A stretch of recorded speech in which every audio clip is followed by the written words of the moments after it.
यह है बिहार सरकार के मंत्री श्रवण कुमार। श्रवण कुमार का क्या कहना? श्रवण कुमार अपने अलग ही कैलकुलेशन को लेकर चलते हैं। श्रवण कुमार कैसे अलग कैलकुलेशन को लेकर चलते हैं ये भी हम आपको सुनाएंगे, लेकिन शायद मंत्री जी भूल गए हैं। बहुत हुई महंगाई की मार, अब की बार मोदी सरकार। श्रवण कुमार जी को शायद ये नारा याद नहीं है। ऐसे भी चीनी लोग कम खा रहे हैं, लोग सबको तो आजकल बीमारी हो गया, मिठाई उठाई कम खाते हैं। आजकल तो सब डायबिटीज के शिकार हो रहे हैं। तो मैं समझता हूं कि चीनी के दाम के बढ़ोतरी से कोई फर्क पड़ने वाला नहीं। बिल्कुल सही सुना आपने। मंत्री जी कह रहे हैं कि चीनी महंगी हो गई, ये तो अच्छा ही है देश के लिए। अरे डायबिटीज के मरीज कितने बढ़ रहे हैं, चीनी की कीमत बढ़ गई, अब डायबिटीज के मरीज घट जाएंगे। चीनी महंगी हो गई इसलिए लोग चीनी नहीं खरीदेंगे, मिठाई नहीं खाएंगे, तो इससे डायबिटीज कंट्रोल होगा ना। वाह मंत्री जी वाह, क्या बात है। लेकिन मंत्री जी आपको पूरी कहानी मालूम नहीं है, आपने पूरी कहानी बताई नहीं है। हम बताते हैं पूरी कहानी, जरा गौर से आप भी सुनिएगा। आखिर चीनी महंगी हुई तो इसके पीछे की कहानी क्या है? 2 दिन पहले क्या रेट था?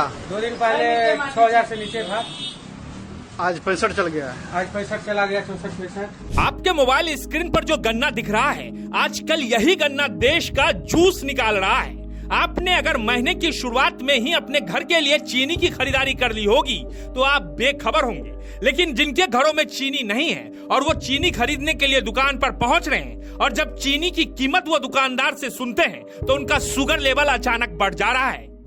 मतलब जहाँ 2-5 रुपया का आदमी को रहता है, यहाँ पे 15 से 20 रुपया तक का फर्क पड़ गया है कुछ ही दिन के अंदर, मतलब 1-1.5 महीना के अंदर। लेकिन कहानी ये नहीं है दोस्तों, कुछ और ही है।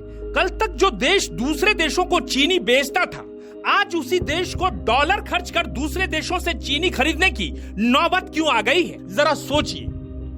ये फैक्ट्री देख रहे हैं, पता है ये फैक्ट्री किस चीज की है?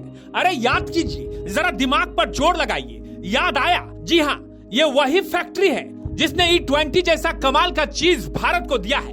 जी जी बिल्कुल सही सोच रहे हैं आप, एथेनॉल। चीनी के दाम बढ़ने का सबसे बड़ा कारण लग रहा है एथेनॉल। गवर्नमेंट ने जो एथेनॉल की खरीदारी शुरू कर दी है पेट्रोल में मिलाने के लिए, वो एक बहुत बड़ा कारण है। जी हाँ, एथेनॉल। अब आप सोचेंगे कि एथेनॉल और चीनी के बीच क्या कनेक्शन है, तो जरा ठहरिए। आप जानते ही होंगे कि एथेनॉल में गन्ने की जरूरत पड़ती है और गन्ना चीनी के लिए जरूरी है। तो अब समझ में आया गणित। सरकार ने 10 साल में पहली बार चीनी का आयात करने का फैसला लिया है। आखिर ये स्थिति आई क्यों? 2022 से चीनी के निर्यात पर EU और US को निर्धारित कोटा देने के अलावा लगातार अंकुश लगाना पड़ता था ताकि घरेलू उपभोग के लिए चीनी महंगी ना हो। फिर आखिर ऐसा क्या हो गया कि चीनी बाहर से डॉलर देकर खरीदी जाएगी? ये सच है कि घर घर खपत वाली चीनी का शुरुआती स्टॉक पिछले साल के मुकाबले 20% कम हो गया है।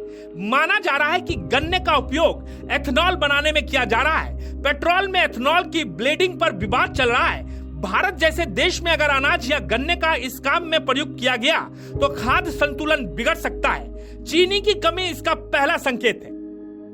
आम आदमी के लिए झटका सिर्फ चीनी तक नहीं रहने वाला है। नीतियों में इतना उतार चढ़ाव होना उद्योगों के लिए भी असहज स्थिति पैदा करता है। ये नीतियों का ही दोष है कि इस साल किसानों ने दलहन तिलहन तो छोड़े, मोटा अनाज भी बोना कम करके उसकी जगह गन्ना लगाया है। अब अगर सरकार चीनी का आयात करने जा रही है तो इसका सीधा मतलब यही है, या तो किसान या चीनी मिलों को घाटा होगा। चीनी मिलें देश की जरूरत से 30 से 40 लाख टन ज्यादा चीनी पैदा करती थी, लेकिन इस साल करीब 11% गन्ने को एथेनॉल के लिए डाइवर्ट कर दिया गया है। तो सुबह उठकर जिस मीठी चाय की चुस्की के साथ अपने दिन की आप शुरुआत करते हैं, अब जरा उस पर अंकुश लगाने का वक्त आ गया है, क्योंकि साहब अभी चीनी 70 का हुआ है, क्या पता कल को चीनी 100 का भी हो जाए। तो जरा संभल कर, क्योंकि चाय अब मीठी नहीं थोड़ी महंगी हो गई है। धनबाद से सनी के साथ ब्यूरो रिपोर्ट समाचार वाला।